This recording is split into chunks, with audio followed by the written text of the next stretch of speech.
Thank you, Mr. Speaker. My question is for the Minister of Indigenous Affairs. Mr. Speaker, I know our government is committed to building strong relationships with our First Nation partners. We want to help our First Nation partners open up new economic opportunities and help their communities thrive. Our government is already taking steps to help make sure we are building relationships with First Nation communities. However, we know there are many historical challenges that impact these communities. I'm confident that Minister Rickford has the experience and knowledge to handle this important file.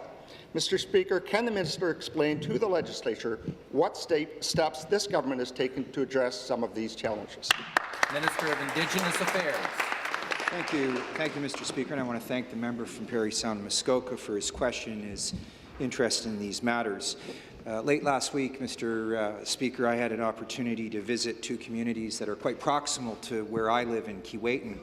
Two communities known to me in my previous professional capacities as both a nurse and a lawyer, and certainly serving as the Member of Parliament those communities on a number of other challenges. And we wanted to make sure that these challenges became opportunities. So I was delighted to join with the two chiefs of those communities, Chief Turtle and Chief Paish, as well as Regional Chief Roseanne Archibald.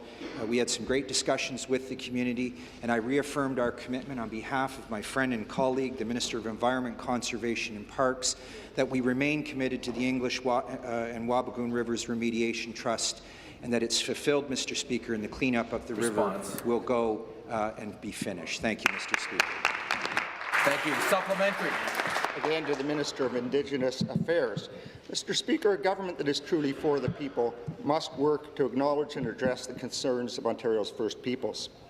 I'm proud to be part of a government that is working to help keep that promise. I know that Minister Rickford's experience and leadership will help us create strong relationships with our First Nations partners. Our government has already taken action to ensure that local communities have the support they need to access services when they are needed.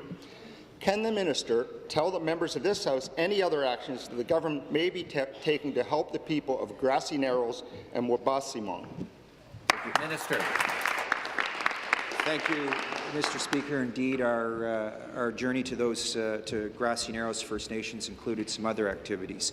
One that's very important to a certain number of people in that community and should be important to all of this. Mr. Speaker, our government has taken immediate action to ensure that more than 200 people who receive Mercury disability payments from these two communities are properly compensated. For far too long, these benefits have been frozen in time, from some 30 years ago today. So I announced as of Friday, Mr. Speaker, that these benefits will be indexed. And not only will they be indexed, but they will be indexed retroactively, Mr. Speaker. It's simply unacceptable that more than 200 of these people who receive these benefits receive such a small amount.